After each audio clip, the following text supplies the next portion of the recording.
Buenas tardes, damos de nuevo la bienvenida a Fabian Fan Works, a este espacio de encuentro entre los jóvenes participantes y los docentes que acuden al Seminario de Campo Freudiano de Bilbao, a la Antena Clínica, a compartir su deseo también y su transmisión de la enseñanza de Lacan, como hemos tenido la oportunidad hoy, esta tarde, y también a la mañana en la prestación clínica.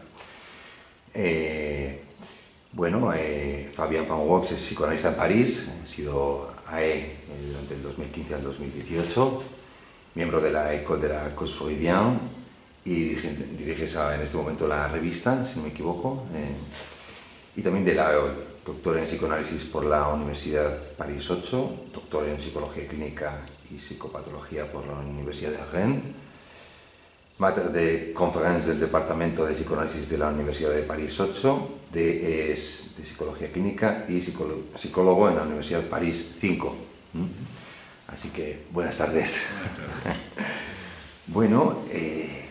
Y vamos a tener la oportunidad de contar con su presencia para presidir la mesa de la 9ª conversación clínica que organiza la Antena Clínica de Bilbao en octubre de este mismo año, que lleva por título Los sueños en el tiempo de la cura. Así que, bueno, queríamos brindarle algunos interrogantes acerca de esto que vamos a tener la oportunidad de discutir y de seguir teniendo. Bueno, por un lado, extraigo esta cita de Eric Laurent, es que los sueños no hablan por sí mismos. Cita que extraigo de la conversación que tuvo en París este pasado enero, con motivo de la conversación para el Congreso de la MP. Entonces, una de las interrogantes que se me planteaban era entonces, esto de los sueños no hablan por sí mismos, entonces, ¿qué nos pone a hablar, a conectar estos sueños en un relato durante el tiempo de la cura? ¿Qué lo hace relato, ¿no? Si no hablan por sí mismos? Bueno, no recuerdo bien en qué contexto Eric decía eso.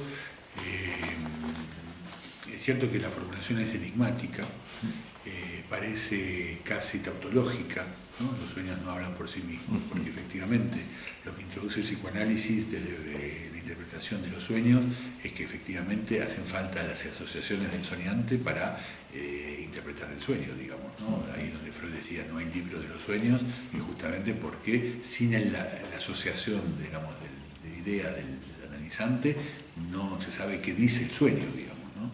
O sea que aparece como una evidencia el hecho de que los sueños no hablan por sí mismos. Me parece que justamente lo que me imagino, aquí voy a inventar un poco porque no sé, no recuerdo lo que había dicho Eric respecto a este punto, es que justamente es tan importante, diría yo, y así trabajamos hoy, me parece, con los sueños en la clínica, es tan importante las asociaciones del analizante, además cuando uno lee justamente los casos de Freud y las interpretaciones mismas que Freud hace de sus propios sueños, es tan importante las asociaciones del soñante como el texto mismo del sueño. Quiero decir, las asociaciones pertenecen casi, podríamos decir, al texto mismo del sueño. Uno toma, digamos, en la clínica, tanto las asociaciones como el texto del sueño como material sobre el cual uno, digamos, interviene, digamos, ¿no? Interpreta, quiero decir. Entonces, en ese sentido, creo que se puede entender un poco que el texto no habla por sí mismo, digamos, ¿no? Lo que me parece más difícil entender es en esa formulación, es la dimensión de lo real, digamos, en los sueños no hablan por sí mismos, ¿no? Porque lo que aparece acentuado en la proposición misma es la dimensión de la palabra, justamente, ¿no? Del significante, podríamos decir. En ese punto, efectivamente, es tan significante lo que el analizante asocia sobre lo que uno muchas veces interpreta, digamos, que el contenido mismo del sueño, es decir, el texto, el contenido manifiesto, ¿no? Como dice Freud del sueño. Ahí habría que ver qué función tiene tanto el despertar, podríamos decir, ¿no? Que es el poco de real, digamos, ¿no? Que despierta, como dice Lacan, y que justamente viene como a limitar, podríamos decir, los significantes o el decir del sueño, como podríamos pensar también la importancia que Lacan le va a dar en algún momento al resto diurno, justamente, ¿no? Al resto diurno también como el poco de real que desencadena el sueño. Digamos, ¿no? Freud en sus sueños le da tanta importancia justamente al resto diurno como a luego el trabajo del sueño para vestir, podríamos decir, el resto diurno y justamente, podríamos decir, tratar o desplazar cuál es el deseo al origen del sueño, digamos, ¿no? Con el trabajo del sueño, que se invierte efectivamente a partir del trabajo de la interpretación, ¿no? Como la interpretación invierte el trabajo del sueño. Pero en el origen aparece, podríamos decir, una punta, un poco de real, que es justamente el resto diurno, ¿no? No recuerdo en qué lugar Lacan hace una referencia al resto diurno en este sentido. Es en alguno de los seminarios, me parece, de los años 70, o sea, en el contexto de la última enseñanza, pero tengo que buscar la referencia.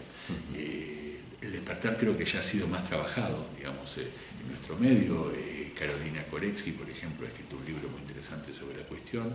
Lacan mismo habla del despertar en varios lados, en varios seminarios.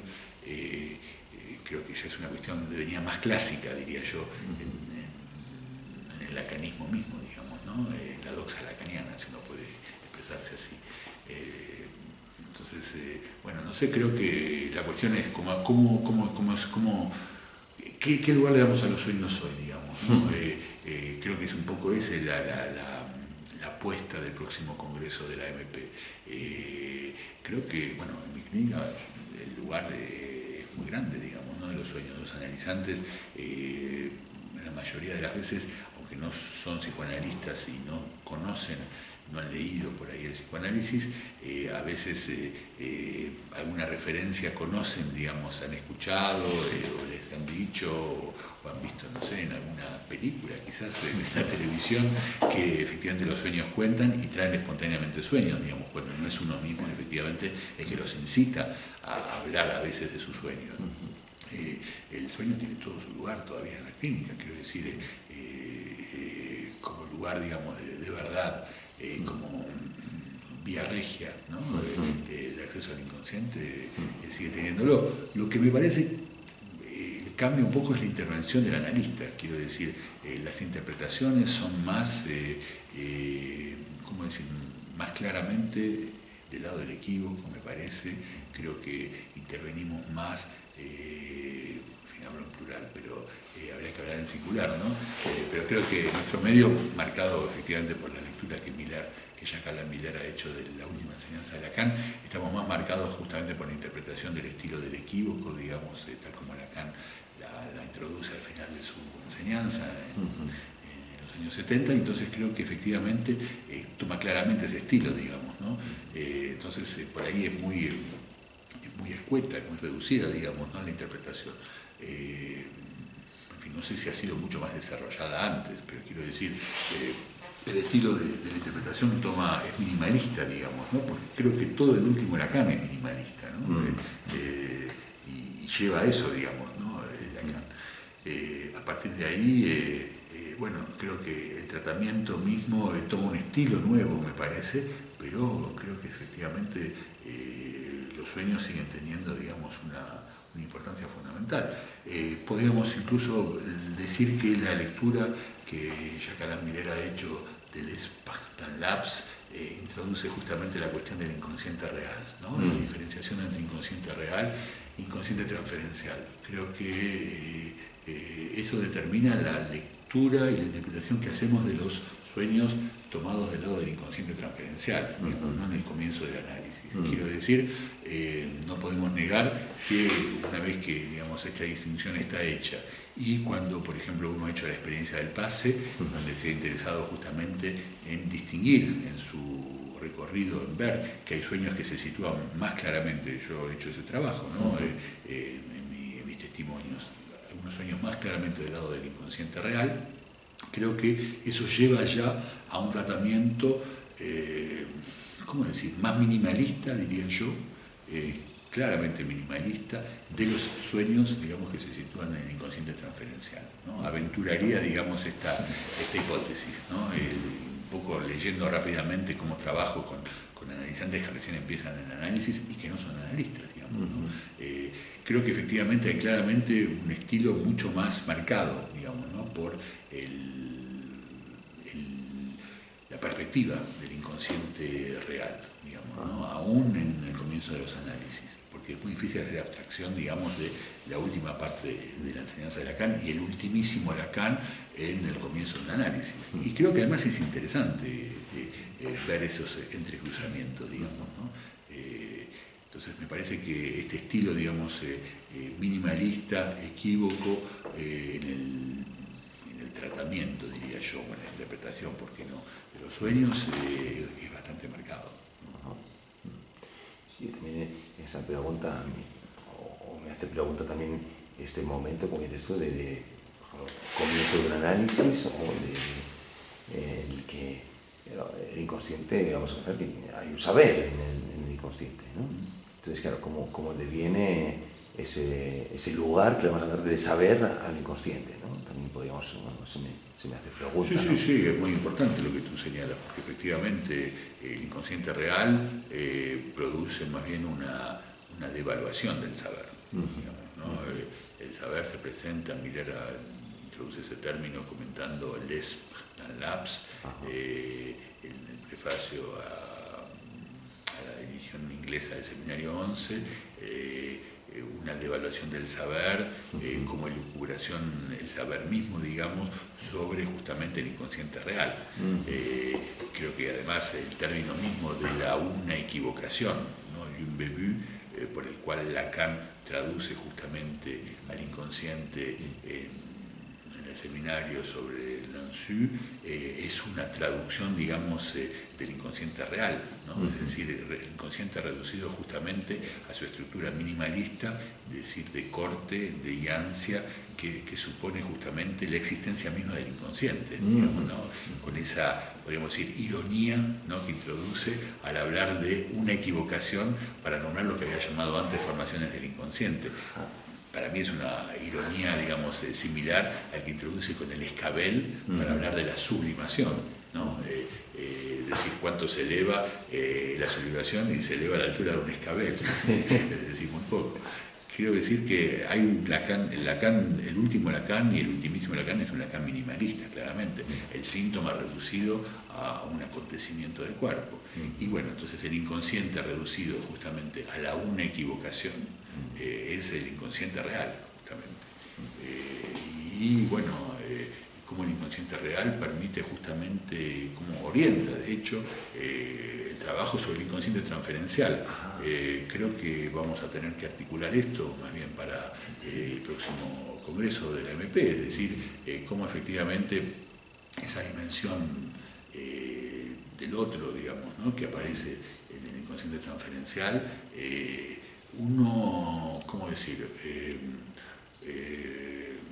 uno recibe esa dimensión, uno la trata, pero creo que no busca darle más consistencia que la que tiene, digamos, ¿no? Creo que es un límite, por ejemplo, al tratamiento, a la interpretación de los sueños en la fase inicial, podríamos decir, del análisis, la perspectiva que, digamos, el análisis va a dirigirse necesariamente al inconsciente real, ¿no? Creo incluso en lo que podríamos llamar los análisis terapéuticos, ¿no? Los análisis que por ahí no buscan, digamos, llevar a alguien hasta el final del análisis, digamos, ¿no? Hasta la posición, digamos, del final del análisis. Creo que estamos marcados por esta orientación. Entonces, eso determina justamente el tratamiento que hacemos del inconsciente transferencial y, bueno, de las formaciones lo que Lacan llama el principio de las formaciones del inconsciente, leída ya como una equivocación, ¿no? En la dimensión terapéutica, porque existe, ¿no?, la dimensión terapéutica del análisis. Es cierto que se plantea por añadidura, ¿no?, como decía Freud, pero bueno, es una dimensión que practicamos todos, digamos, ¿no? Entonces, me parece que es interesante ver cómo esa orientación va a determinar justamente el trabajo sobre el inconsciente, sobre los sueños, en la dimensión del inconsciente transferencial, y el lugar que se le hace justamente a ese inconsciente, digamos, ¿no? diría de no darle mucha consistencia, de más bien buscar el corte justamente, ¿no? Buscar los elementos reales, ¿no? En el texto del sueño. En fin, creo que hay una orientación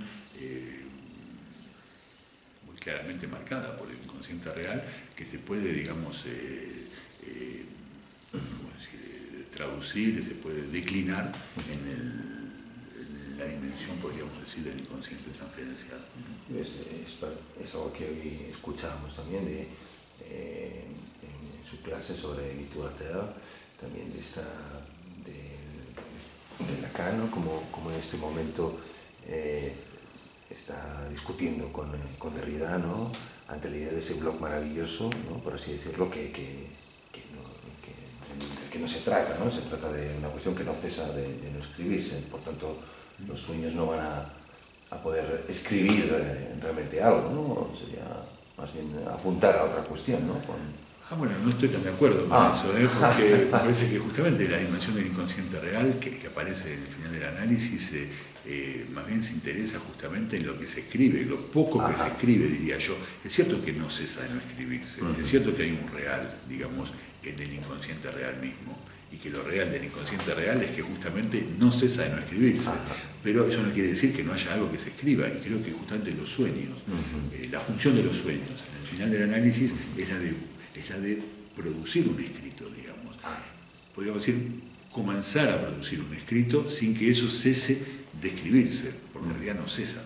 Pero, bueno, así he leído muchos de los sueños que he hecho en el último periodo del análisis, cuando he hecho mis testimonios de pase, así leemos los textos de muchos analizantes, devenidos analistas de la escuela, cuando justamente trabajan los sueños de final de análisis. Creo que como el comienzo, como el inicio, digamos, de una tentativa de escritura. Y eso se puede ver concretamente sueño por sueño. Se podrían tomar sueños concretos de mis testimonios de otros analistas de la escuela y ver que efectivamente hay un desplazamiento, creo yo, en el sueño mismo, que hace que más allá del contexto que determina la lectura que se hace del sueño, claramente, quiero decir, el contexto del final no es el mismo contexto que del comienzo de un análisis, que lleva a una lectura diferente del sueño en el sentido del inconsciente real. Creo que la estructura misma de los sueños, la materia misma de los sueños varía y justamente aparece de una manera que sitúa el sueño más del lado de la escritura, donde justamente podríamos decir quizás se acerca un poco a esta fórmula de Eric Laurent, digamos, ¿no? Porque efectivamente ya no hay asociaciones, ya las asociaciones se reducen, ya hay una dimensión de es así, digamos, ¿no? Roland Barthes, hablando de los haiku, decían que justamente la función del haiku en el imperio de los signos, ¿no? La función del haiku es la de designar algo, la de mostrar algo, no significar algo, que es lo que buscamos los occidentados, como decía Lacan, en el haiku, sino más bien indicar algo, ¿no? Tal. Dice, es esto lo que se podría decir respecto del haiku. Y creo que los sueños del final de análisis tienen algo de la estructura del haiku. Quiero decir, hay algo justamente de una escritura muy reducida, minimalista, que el haiku produce, que indica justamente, como se dice en francés, c'est comme ça, ¿no? O c'est ça, plutôt. Es eso, ¿no? Es eso. Tal, como dice Barthes respecto de los haiku, ¿no? Creo que el sueño indica, dice, es eso, ¿no? Y es un poco, me parece, lo que acontece luego con los sueños una vez terminado el análisis y hecho el pase. Quiero decir, ¿no? En lo que Miller ha llamado el ultrapase, ¿no? Es decir, los sueños, uno sigue haciendo sueños, en mi caso por lo menos es lo que acontece, pero los sueños aparecen, no aparecen como detentores o poseedores de una verdad a descifrar, ¿no? En ese punto casi no hay asociaciones, lo que aparece más bien en el despertar es tal, es eso, ¿no? Es como una evidencia escrita en el texto del sueño. Entonces, esa forma, digamos, diría yo, que toman los sueños ya en el final del análisis y luego una vez terminado el análisis. ¿no? La de indicar, la de mostrar algo, digamos, ¿no? La de una palabra que indica, podríamos decir. Casi la de una señal, podríamos decir, ¿no? O la de un signo, quizás. No la de un significante, claramente. La de una letra, quizás. La de justamente algo que viene a ser borde, ¿no? En ese litoral, con un goce que justamente a defecto, por no poder escribirse, digamos, completamente, se bordea, ¿no? Y que el sueño aparece como bordeando, ¿no? En esta función del tal, del indicar justamente el goce que el sueño, en su función de letra, si se puede decir así, circunscribe, ¿no? Cierra. Bien, pues muchas gracias, Fabián. Gracias a ustedes. Sí, esto que apuntas para seguir trabajando sobre esas cuestiones. Gracias a ustedes. Hasta pronto.